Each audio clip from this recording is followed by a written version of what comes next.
I'm Yulin Hswen, Associate Editor of JAMA and JAMA Plus AI, and you're listening to JAMA Plus AI Conversations. Today, I am joined by Dr. Sandro Galea, the Margaret C. Ryan Dean of the School of Public Health at Washington University in St. Louis and the Editor-in-Chief of JAMA Health Forum. Dr. Galea, welcome. Yulin, thank you for having me. So we're doing this kind of discussion with editors across the JAMA network to better understand, what AI research they're finding most compelling and what they would like to see more of. So given your role as editor-in-chief of JAMA Health Forum, from your vantage point, what are some of the important ways that you're seeing AI enter policy conversations in health and public health?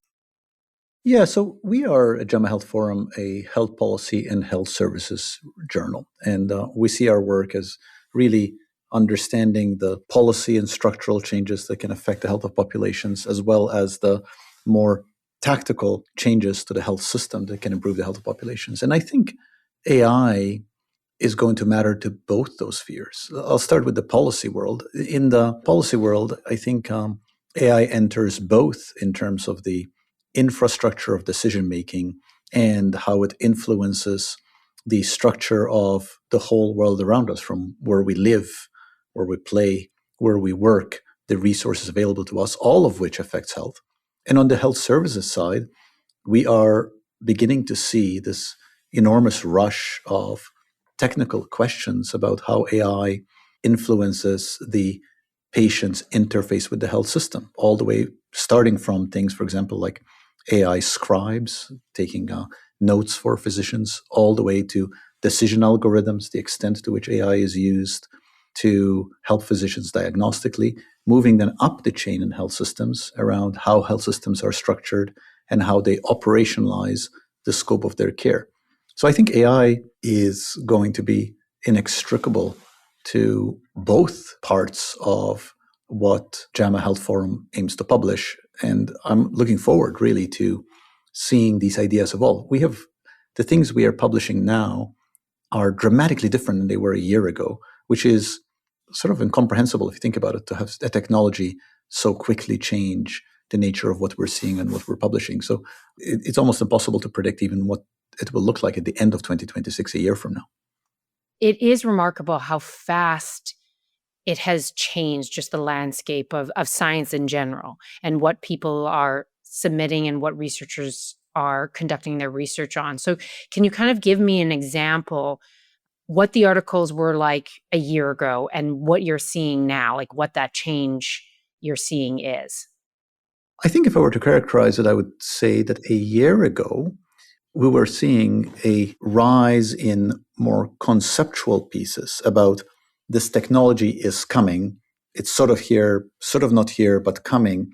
Let us think about how it can affect what we do and what are the implications, positive and negative. Fast forward a year when we are seeing empiric papers where AI actually has been embedded into what we do, be that in the health services world, predominantly health services side of the house for us, as well as in decision-making and health policy and other sectors that affect health. And clear attempts at evaluation of what that means. We've seen several papers, for example, around decision-making diagnostic algorithms that affect delivery of care. A year ago, this was hypothesized and discussed. Now, it's being implemented and evaluated. That year gap from the idea to execution, there's no other way of thinking about it, but it's quite remarkable. Do you think, based on the studies that you're seeing and providing that empirical evidence, that we're ready to move to prime time, where we start integrating these AI systems in clinical practice and in policy? Yeah, I don't know that there is a blanket answer to that. I think in some areas, systems that lean on AI are ready to move to prime time, to use your words, and can be effectively implemented. In other areas, we are not. In some systems we are, some systems we're not. I mean, I'll use the example that I just mentioned a couple of sentences ago about AI scribes, for example. it seems clear that there's quite a bit of heterogeneity across practice locations and practice types where AI scribes may be or are being implemented effectively in other places where they're not. And I think you have a confluence of factors, including the users, the training of the users, the willingness of the users to experiment and to learn, and the system, the extent to which the system is supporting them. Also depends on the type of practice, type of patient that they're seeing. So I'm not sure that we are ready to say that there are things that are ready to be taken up at scale everywhere, but it's very clear to me that there are examples of AI-enabled or AI-based infrastructures that are being taken up in particular contexts where they can be evaluated for effectiveness and in several cases are found to be effective. Are there any type of studies that you would say moving forward that would allow for you to uptake these AI tools, again, across a massive span of populations or be integrated in? I mean, I think we are eager to see empiric work both around the efficacy of AI tools in either policy and decision making or in health service care delivery, or empiric papers that are in systems where AI tools have already been embedded. That empiric work does not necessarily have to be evaluating the AI systems. I think that's an important part of it. But we also realize that there are systems where AI tools have rapidly become the norm and way of doing business. In most of the work that we publish is observational. We do publish experimental work, and we look to that, particularly when there are novel approaches being implemented. And I think the rollout of particular tools lend themselves very well to experimental work. So that would be particularly welcome. I always have this discussion that with AI moving so fast, and you said, a year ago, it's changed so much that do you think like empirical kind of evidence can kind of keep up with these type of changes? Like, what do we do in this case where, again, these policies you see that are coming out, they're constantly evolving, right? Because AI is evolving so quickly. Yeah. Is there a way to keep up with that speed? The truth is that we as a society make decisions based on imperfect and insufficient data all the time about everything. When something is evolving rapidly, like AI is right now, we as a society have to make decisions with imperfect, incomplete data, and health systems have to make those kind of decisions. Decision makers who are potentially embedding AI-mediated approaches to their decision making need to make decisions about adopting or not adopting, even without having the data. Having said that, I think we as a society have made mistakes historically by ignoring what can be learned from rigorous, careful evaluation. That is fundamentally the work of science. So I think it doesn't serve us to be Luddites to say we cannot do anything unless we have rigorous, double-blind, randomized implementation trials. That is frankly unrealistic, and no one's going to do that anyway. So I don't think there's any point in dwelling on it. I think we are going to evolve at a particular pace, and we should do so optimistically, but also with the relevant amount of caution. But at the same time, it seems to me to our detriment collectively as a society if we're not investing in the rigorous science to make sure that the paths we're going on are the right path, to make sure that we correct areas where we are not doing the right things. I mean, I'll just use one concrete example. There has been a few years now worth of evidence emerging about the potential biases embedded in use of AI models depending on the populations that these models have been trained on. And we've seen there have been some classic papers that have looked, for example, at racial biases and other forms of biases. That came to light because of good, robust empiric work. And that empiric work has had implications for how models are being designed. I mean, one of the things that is an active source of conversation right now when you and I are speaking at the end of 2025 is the role of AI models in dealing with mental health, for example, the role in exacerbating mental distress, and the role of potentially mitigating the consequences of psychological distress. There are a number of innovative approaches emerging on that. I think it is a difficult and important area that needs rigorous science in order for us to have confidence that what we're doing is the right thing. I think that couldn't have been said better. I wish we had had you speaking 5 years ago when it had to deal with any kind of policies that were coming in, where it's very true. And I think people forget, right, the science behind things, that you have to make decisions on the policy level, sometimes with imperfect data. And it also is always evolving as well. And that can always be a challenge in such a dynamic kind of system that we have. And so, are there any types of policies that, based on kind of this discussion, that you would like to see implemented? Just even on like a personally seeing the potential biases that are out, that are coming out, or again, the exasperating mental health issues.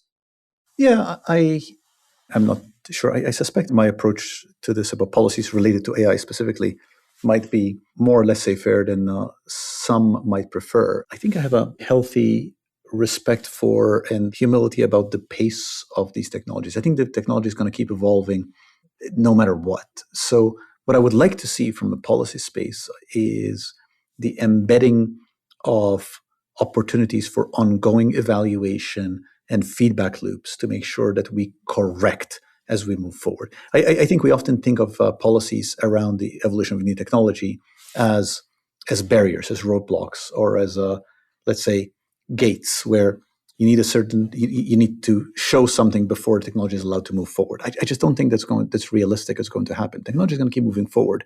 So recognizing that, how can we create policy infrastructures that embed ongoing evaluation, feedback to the manufacturers of these technologies so that we can course correct if things are going in the wrong direction?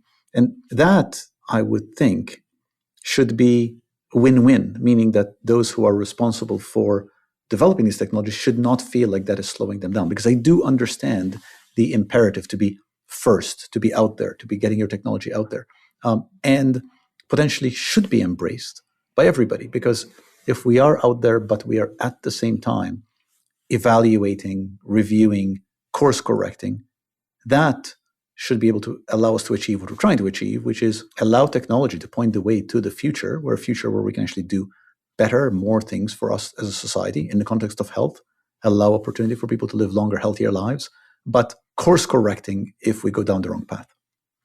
No, I think that's said very well. I think course correction is sometimes it's not done enough. I think that sometimes, you try to move to the path that you originally had and you just bulldoze your way, even though things are changing.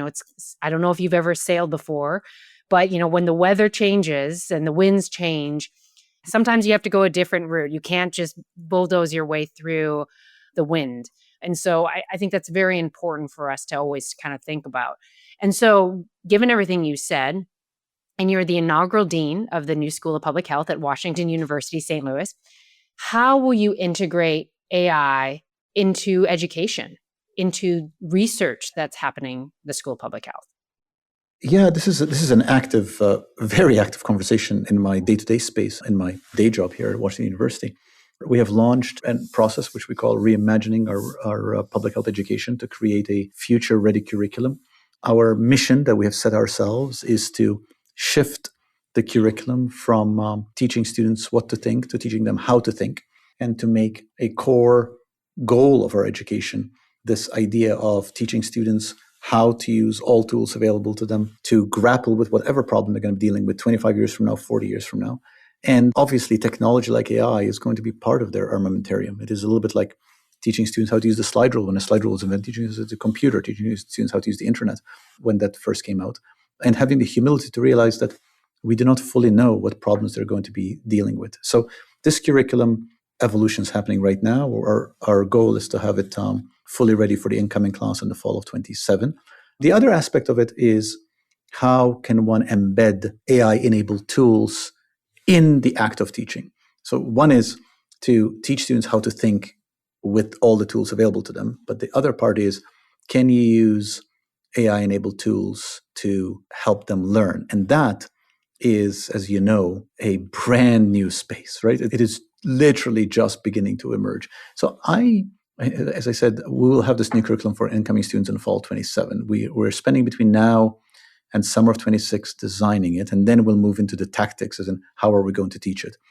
So that's on the teaching side. On the research side, as you know, and as anybody listening to this knows, in the academic world, we operate on the assumption that our faculty lead on the research. Our faculty are innovative, they're entrepreneurial, and they figure out what best advances their ideas and their research. And I see my job as in my seat as dean to make the resources available for faculty who want to avail themselves to advance how they think, to make sure that they actually are exposed to these ideas, and to create some pragmatic resources to help people experiment and to do projects, to launch projects off the ground, all of which we're doing.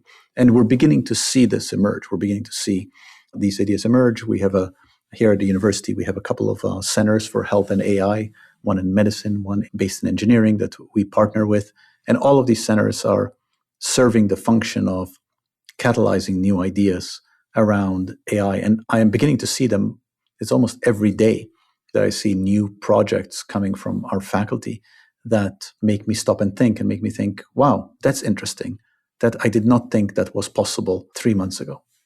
So it seems like you're embracing it instead of fearing the AI that is coming and wanting to integrate this in because it's coming, it's here to stay. So I don't know any technology in history where fearing it and resisting it ended up being the right move. maybe in the sci-fi movies of Terminator, maybe those are the only ones. Well, there is that. But moving right along. Moving right along. And so we like to ask these questions of what do you see as the next kind of technology that's going to, I mean, generative AI is here, or what would you like to see December 2026? And then we can come back in the next year and see if these predictions were aligned with what you had said, if your vision had come to fruition. So are there any things that you would really like to see? Well, I'm sure you've talked to people who are much more technologically smart than I am and giving you better answers on this. So I'll lean into something that I do know, which is certainly the clearest adoption of AI in research right now, as I see it, is as, let's call it, an enhanced search tool, right? What I see everybody around me doing who's using AI is, you've moved beyond Google and PubMed to use AI as a search tool that can give you much deeper, much quicker, much better search that can allow you to take steps forward in your thinking faster than you could otherwise. The problem with that is inaccuracy. And it is a search tool that you're beginning to lean on that is inaccurate can be really problematic. So if I were to say, where would I like us to be on AI a year from now? I would like to see accuracy. I would like to make sure that there are no hallucinations about papers, about documents, about things out in the real world. That insofar as AI can help with searching, synthesizing what's out there to allow us to take cognitive leaps, which ultimately are human cognitive leaps faster, we need to make sure that AI is as close to 100% accurate as possible, that it is not confusing reality with synthetic constructs that it claims are papers, etc. And so if we can get there, I actually think that would be a really big leap in terms of its utility, of the utility of AI for research. And as I say this, I realize that, Yulin, that perhaps sounds non-glamorous, like it is less glamorous than this notion of generalized artificial intelligence, which I'm not entirely sure I know what that means or what that will do for research. But it would represent, certainly to my mind, a real step forward, because now we would have a tool that we can rely on. Right now, if you think of it, if we try to use an analogy of the AI as a calculator, we're like, wow, this is great. I can do long multiplication, long division so much faster. It's great. I'm beginning to learn to lean on it, except every once in a while it gets the calculation wrong. And now I'm going to use the calculator much more cautiously, and I'm going to be able to capitalize on the benefits of the calculator much less. So accuracy right now, I think, would be a real step forward in how much we can implement AI, certainly in research, and I would argue in systems that provide services where we are leaning on our technology to make sure that mistakes are not made. I love this answer. We have not heard this answer before. And I'm actually very anti this type of glamorous kind of nature of, generative AI, solving, for instance, like economic problems, which I don't believe is going to happen.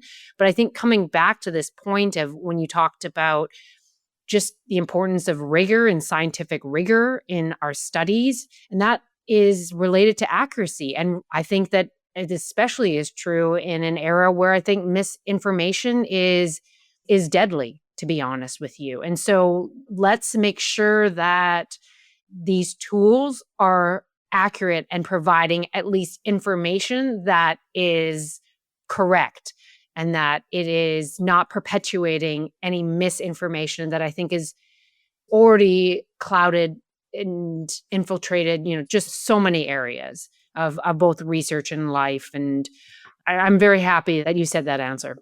Yeah, thank you. Perhaps I'm unencumbered by too much understanding here, so I'm trying to focus on what I can see with my eyes could actually make a big difference. The best analysts that I've read on this topic, who know about this topic much more than I do, talk about how the utility of AI at the level of individual innovation creativity is it can help us augment our cognitive capacity. And I resonate with that. I can see that, right? Because I'll come back. I apologize. Hope it's okay to come back to the calculator example, right? I can do long multiplication, long division, but it just takes me a lot longer. But knowing I have a calculator I can lean on, now it augments my confidence in being able to do arithmetic. And I can take on bigger arithmetic problems. I can take on more challenging problems because I have the confidence that the tool can help me. So having this remarkable tool and having the confidence that's going to help me but not make important mistakes, I think will allow you and I to take more cognitive leaps that otherwise would not take. And I don't know what those are yet. It's not like I'm sitting here thinking, if I had confidence in that the AI technology is going to be completely accurate, I could do X. I actually don't know what it is because I don't have practice in knowing what that is.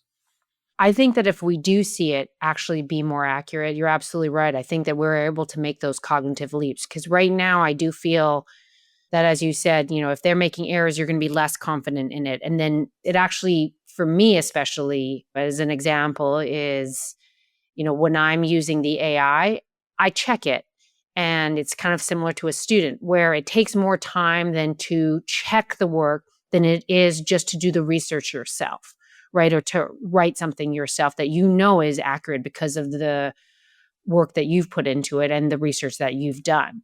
And so I think that if we can ensure, as you said, that it is accurate, then we can take those steps forward into going to another cognitive level, because then we've ensured that what we're researching then is not false. Versus, again, if you had a calculator, back to your calculator example, and every time that you entered the numbers into the calculator and you didn't know if 2 + 2 was going to come out as 4 or 5, I think that would probably take you longer than doing it by hand. Yeah, I think that's exactly right. I think at the moment today, we're talking largely here about the research space now, right? You really cannot use AI for what I called this enhanced search function, which I think broadly is where it really is pushing the boundary right now in research, without constantly checking, because there are mistakes, and in what we do, mistakes should not be there. So you really cannot use it without constant checking. You take a step back. But if we were to gain the confidence that that's not necessary, or at least necessary at a much, much lower frequency,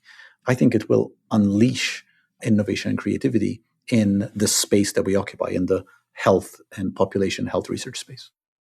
So then, in my last question is then, if we knew that there was a very low percentage of errors, what do you think about in terms of research and publication space of using these tools to produce research? I think we use tools, all sorts of tools, to produce research all the time. I mean, it is certainly in what we do, Yulin, what you and I do. I mean, it's not like we're sitting there with just a pencil and a yellow pad, although presumably those are also tools. I suppose at a fundamental level, I have no problem with people using whatever tools are available, as long as the humans take responsibility for those tools. We use programs to do statistical modeling. I mean, before AI came on, people used spelling checks. And these are all tools. They're obviously less visible, and we're now used to them, so we don't think of them as so dramatic. But fundamentally, it is the human condition to use tools available to us. So I suppose I feel like we as humans should be confident enough that we have a real human contribution to make, and that human contribution will transcend the use of whatever tools are available to us. We, the humans, take responsibility for the work. but we should use whatever tools can help us do ever better work and get to those cognitive leaps. I don't think that could have been said better. Thank you so much for being here, and I look forward to speaking to you again. Thank you for having me. I enjoyed talking. I am Yulin Hswen, Associate Editor at JAMA and JAMA Plus AI, and I've been speaking with Dr. Sandro Galea. You can find a link to the article in this episode's description, and for more content like this, please visit our new JAMA Plus AI channel at jamaai.org. To follow this and other JAMA Network podcasts, please visit us online at jamanetworkaudio.com or search for JAMA Network wherever you get your podcasts. This episode was produced by Daniel Moreau at the JAMA Network. Thanks for listening.